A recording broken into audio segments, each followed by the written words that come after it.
श्रीमद् भागवत महापुराण चतुर्थ स्कंध 39वां अध्याय पुरंजनोपाख्यान का तात्पर्य।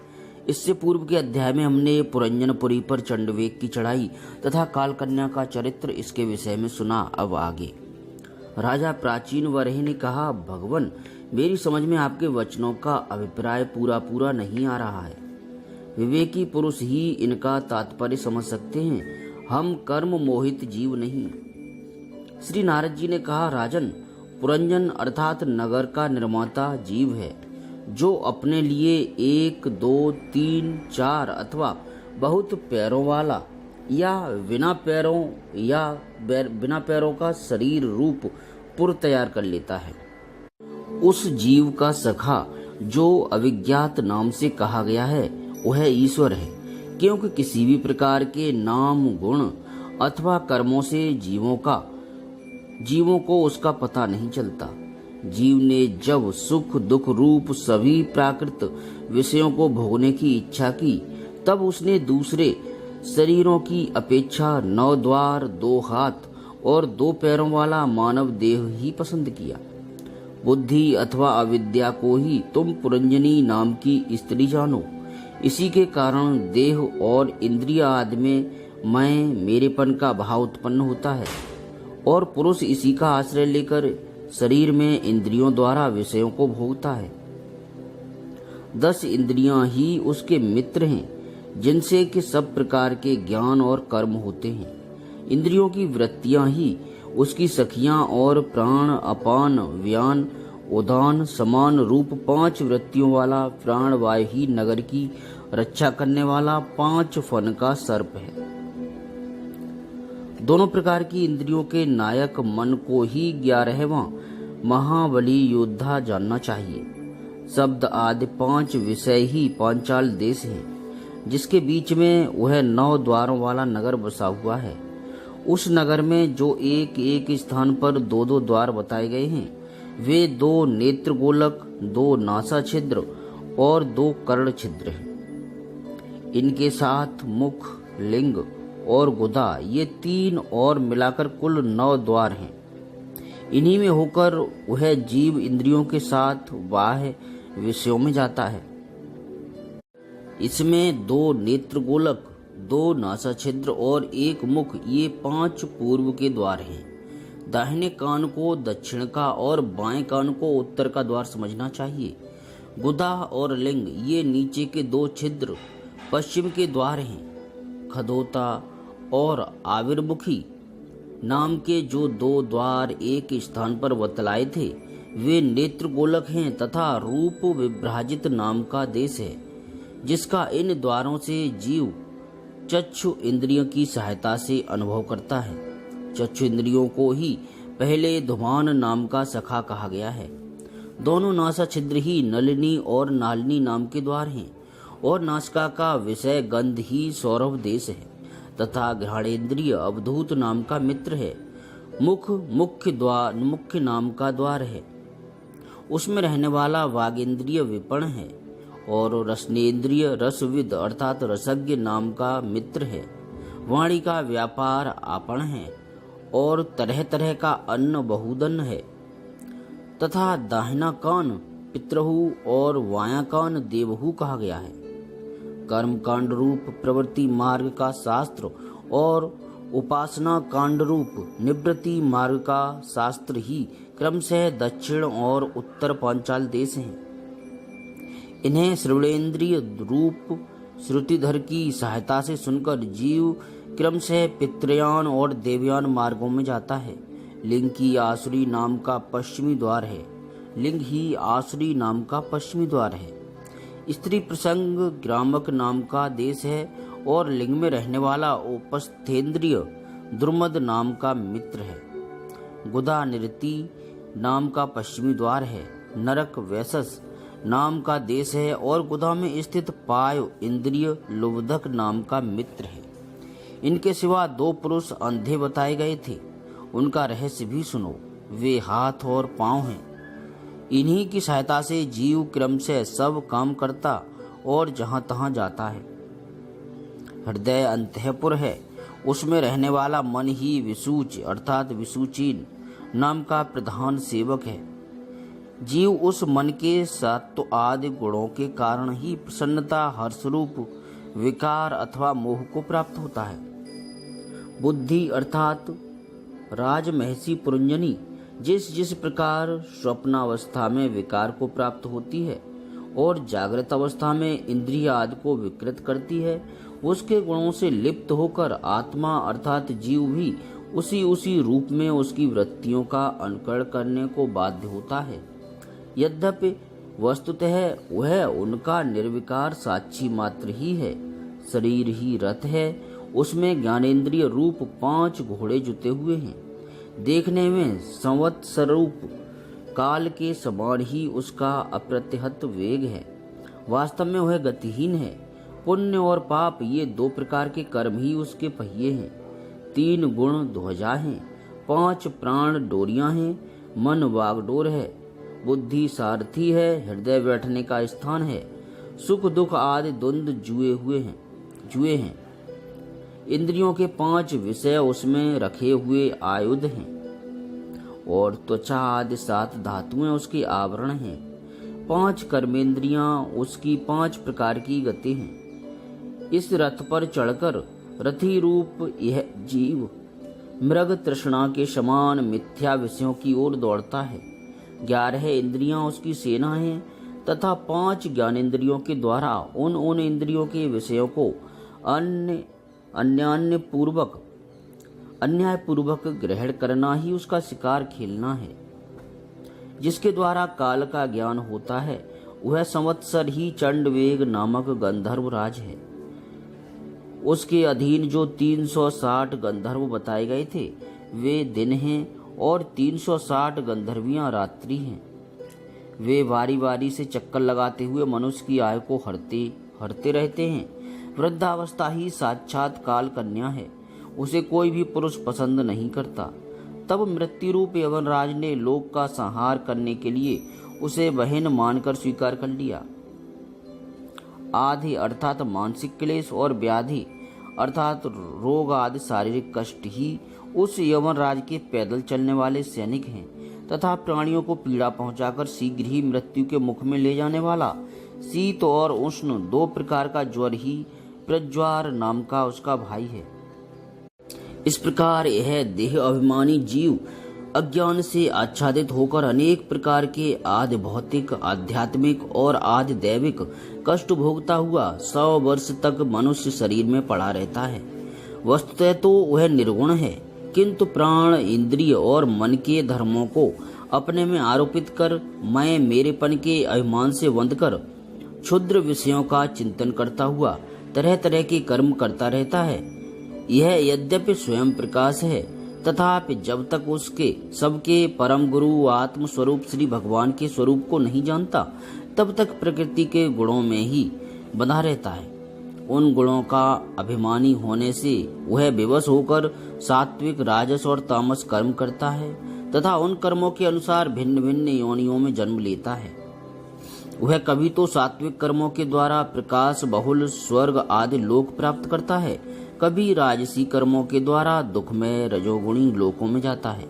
वहां उसे तरह तरह के कर्मों का क्लेश उठाना पड़ता है और तभी कभी तमोगुणी कर्मों के द्वारा शोक बहुल तमोमयी योनियों में जन्म लेता है। इस प्रकार अपने कर्म और गुणों के अनुसार देवयोनि, मनुष्योनि अथवा पशु पक्षी योनि में जन्म लेकर वह अज्ञानांध जीव कभी पुरुष, कभी स्त्री और कभी नपुंसक होता है। जिस प्रकार बेचारा भूख से व्याकुल कुत्ता दर दर भटकता हुआ अपने प्रारब्ध अनुसार कहीं डंडा खाता है और कहीं भात खाता है, उसी प्रकार यह जीव चित्त में नाना प्रकार की वासनाओं को लेकर ऊंचे नीचे मार्ग से ऊपर नीचे अथवा मध्य के लोकों में भटकता हुआ अपने कर्मानुसार सुख दुख भोगता रहता है।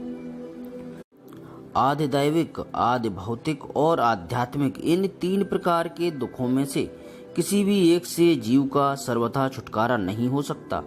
यदि कभी वैसा जान पड़ता है तो वह केवल तात्कालिक निवृत्ति ही है। वह ऐसी ही है जैसे कोई सिर पर भारी बोझा ढोकर ले जाने वाला पुरुष उसे कंधे पर रख ले।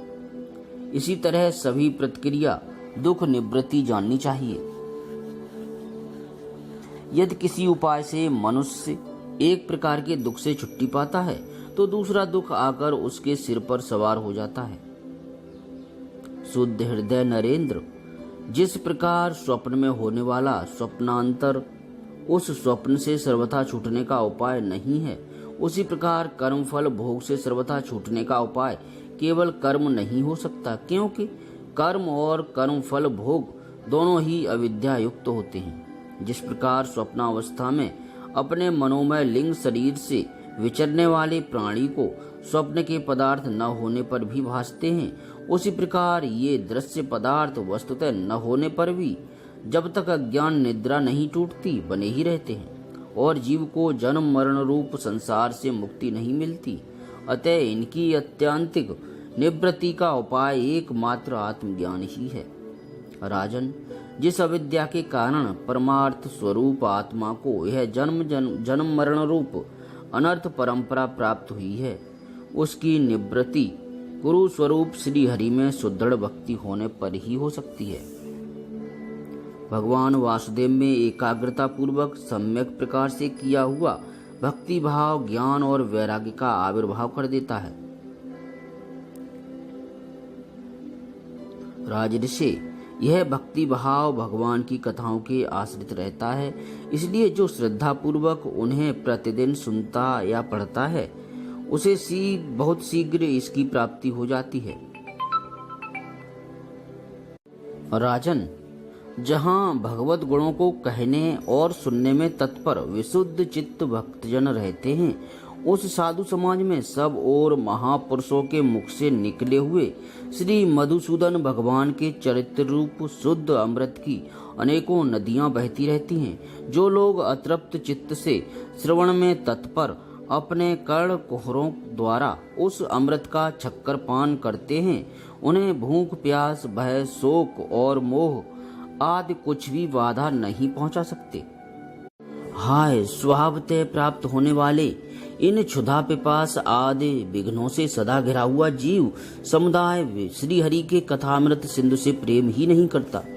साक्षात प्रजापतियों के पति ब्रह्मा जी, भगवान शंकर, स्वयंभुव मनु, दक्ष आदि प्रजापतिगण, सनकादि नैष्ठिक ब्रह्मचारी, मरीच, अत्रि, अंगिरा, पुलस्त्य, पुलह, क्रतु, भृगु, वशिष्ठ और मैं, ये जितने ब्रह्मवादी मुनिगण हैं, समस्त वाग्मय के आधिपत होने पर भी तप उपासना और समाधि के द्वारा ढूंढ कर हार गए, फिर भी उस सर्वसाक्षी परमेश्वर को आज तक न देख सके। वेद भी अत्यंत विस्तृत हैं, उसका पार पाना हंसी खेल नहीं है। अनेकों महान भाव उसकी आलोचना करके मंत्रों में बताए हुए वज्र हस्त तत्व आदि गुणों से युक्त इंद्र आदि देवताओं के रूप में भिन्न भिन्न कर्मों के द्वारा यद्यपि उस परमात्मा का ही यजन करते हैं, तथापि उसके स्वरूप को वे नहीं जानते। हृदय में बार बार चिंतन किए जाने पर भगवान जिस समय जिस जीव पर कृपा करते हैं, उसी समय वह लौकिक व्यवहार एवं वैदिक कर्म मार्ग की बद्ध मूल आस्था से छुट्टी पा जाता है। वरेस्मन, तुम इन कर्मों में परमार्थ बुद्धि मत करो, ये सुनने में ही प्रिय जान पड़ते हैं, परमार्थ का तो स्पर्श भी नहीं करते। ये जो परमार्थवत दीख पड़ते हैं, इसमें केवल अज्ञान ही कारण है। जो मलिन मत कर्मवादी लोग वेद को कर्म परक बताते हैं, वे वास्तव में उसका मर्म नहीं जानते। इसका कारण यही है कि वे अपने स्वरूप भूत लोक अर्थात आत्म तत्व को नहीं जानते। यहाँ साक्षात श्री जनार्दन भगवान विराजमान हैं। पूर्व की ओर अग्रभाग वाले कुशाओं से संपूर्ण भूमंडल को आच्छादित करके अनेकों पशुओं का वध करने से तुम बड़े कर्माभिमानी और उद्धत हो गए, किंतु वास्तव में तुम्हें कर्म या उपासना किसी के भी रहस्य का पता नहीं है। वास्तव में कर्म तो वही है जिससे श्री हरि को प्रसन्न किया जा सके, और विद्या भी वही है जिससे भगवान में चित्त लगे। श्री हरि संपूर्ण देहधारियों के आत्मा, नियामक और स्वतंत्र कारण हैं। अतः उनके चरण तल ही मनुष्यों के एकमात्र आश्रय हैं और उन्हीं से संसार में सबका कल्याण हो सकता है। जिससे किसी को अणुमात्र भी भय नहीं होता, वही उसका प्रियतम आत्मा है। ऐसा जो पुरुष जानता है वही ज्ञानी है, और जो ज्ञानी है वही गुरु एवं साक्षात श्री हरि हैं। श्री नारद जी कहते हैं, पुरुष श्रेष्ठ, यहाँ तक जो कुछ कहा गया है उससे तुम्हारे प्रश्न का उत्तर हो गया। अब मैं एक भली भांति निश्चित किया हुआ गुप्त साधन बताता हूँ, ध्यान देकर सुनो। पुष्प वाटिका में अपनी हरिणी के साथ विहार करता हुआ एक हरिण मस्त घूम रहा है। वह दूब आदि छोटे छोटे अंकुरों को चर रहा है। उसके कान भंवरों के मधुर गुंजार में लग रहे हैं। उसके सामने ही दूसरे जीवों को मारकर अपना पेट पालने वाले भेड़िए ताक लगाए खड़े हैं, और पीछे से शिकारी व्याध ने बींधने के लिए उस पर बाण छोड़ दिया है। परंतु हरिण इतना बेसुध है कि उसे इसका कुछ भी पता नहीं है। एक बार इस हरिण की दशा पर विचार करो। राजन, इस रूपक का आशय सुनो। यह मृत प्राय हरिण तुम ही हो। तुम अपनी दशा पर विचार करो। पुष्पों की तरह ये स्त्रियां केवल देखने में सुंदर हैं। इन स्त्रियों के रहने का घर ही पुष्प वाटिका है। इसमें रहकर तुम पुष्पों के मधु और गंध के समान क्षुद्र सकाम कर्मों के फलरूप जीभ और जंडेन्द्रिय को प्रिय लगने वाले भोजन तथा स्त्री संग आदि तुच्छ भोगों को ढूंढ रहे हो। स्त्रियों से घिरे रहते हो और अपने मन को तुमने उन्हीं में फंसा रखा है। स्त्री पुत्रों का मधुर भाषण ही भंवरों का मधुर गुंजार है। तुम्हारे कान उसी में अत्यंत आसक्त हो रहे हैं। सामने ही भेड़ियों के झुंड के समान काल के अंश दिन और रात तुम्हारी आय को हर रहे हैं, परंतु तुम उनकी कुछ भी परवाह न कर गृहस्थी के सुखों में मस्त हो रहे हो। तुम्हारे पीछे गुप चुप लगा हुआ शिकारी काल अपने छिपे हुए बाण से तुम्हारे हृदय को दूर से ही बींध डालना चाहता है। इस प्रकार अपने को मृग की सी स्थिति में देखकर तुम अपने चित्त को हृदय के भीतर निरुद्ध करो और नदी की भांति प्रवाहित होने वाली श्रवणेन्द्रिय की बाह्य वृत्ति को चित्त में स्थापित करो, अंतर्मुखी करो। जहाँ कामी पुरुषों की चर्चा होती रहती, उस गृहस्थ आश्रम को छोड़कर परमहंसों के आश्रय श्री हरि को प्रसन्न करो और क्रमशः सभी विषयों से विरत हो जाओ। राजा प्राचीन वर्हि ने कहा, भगवान, आपने कृपा करके मुझे जो उपदेश दिया उसे मैंने सुना और उस पर विशेष रूप से विचार भी किया। मुझे कर्म का उपदेश देने वाले इन आचार्यों को निश्चय ही इसका ज्ञान नहीं है। यदि ये इस विषय को जानते तो मुझे इसका उपदेश क्यों न करते। विप्रवर, मेरे उपाध्यायों ने आत्म तत्व के विषय में मेरे हृदय में जो महान संशय खड़ा कर दिया था, उसे आपने पूरी तरह से काट दिया। इस विषय में इंद्रियों की गति न होने के कारण मंत्र दृष्टा ऋषियों को भी मोह हो जाता है। वेदवादियों का कथन जगह जगह सुना जाता है कि पुरुष इस लोक में जिसके द्वारा कर्म करता है, उस स्थूल शरीर को यहीं छोड़कर परलोक में कर्मों से ही बने हुए दूसरी देह से उसका फल भोगता है। किंतु यह बात कैसे हो सकती है, क्योंकि उन कर्मों का कर्ता स्थूल शरीर तो यहीं नष्ट हो जाता है। इसके सिवा जो जो कर्म यहाँ किए जाते हैं वे तो दूसरे ही क्षण में अदृश्य हो जाते हैं। वे परलोक में फल देने के लिए किस प्रकार पुनः प्रकट हो सकते हैं। श्री नारद जी ने कहा, राजन, स्थूल शरीर तो लिंग शरीर के अधीन है, अतः कर्मों का उत्तरदायित्व तो उसी पर है। जिस मन प्रधान लिंग शरीर की सहायता से मनुष्य कर्म करता है, वह तो मरने के बाद भी उसके साथ रहता ही है। अतः वह परलोक में अपरोक्ष रूप से स्वयं उसी के द्वारा उनका फल भोगता है। स्वप्नावस्था में मनुष्य इस जीवित शरीर का अभिमान तो छोड़ देता है, किंतु इसी के समान अथवा इससे भिन्न प्रकार के पशु पक्षी आदि शरीर से वह मन में संस्कार रूप से स्थित कर्मों का फल भोगता रहता है। इस मन के द्वारा जीव जिन स्त्री पुत्र आदि को ये मेरे हैं और देह आदि को यह मैं हूँ ऐसा कहकर मानता है, उनके लिए पाप पुण्य आदि रूप कर्मों को भी यह अपने ऊपर ले लेता है और उनके कारण इसे व्यर्थ ही फिर जन्म लेना पड़ता है। जिस प्रकार ज्ञानेंद्रिय और कर्मेंद्रिय दोनों की चेष्टाओं से उनके प्रेरक चित्त का अनुमान किया जाता है, उसी प्रकार चित्त की भिन्न भिन्न प्रकार की वृत्तियों से पूर्व जन्म के कर्मों का भी अनुमान होता है।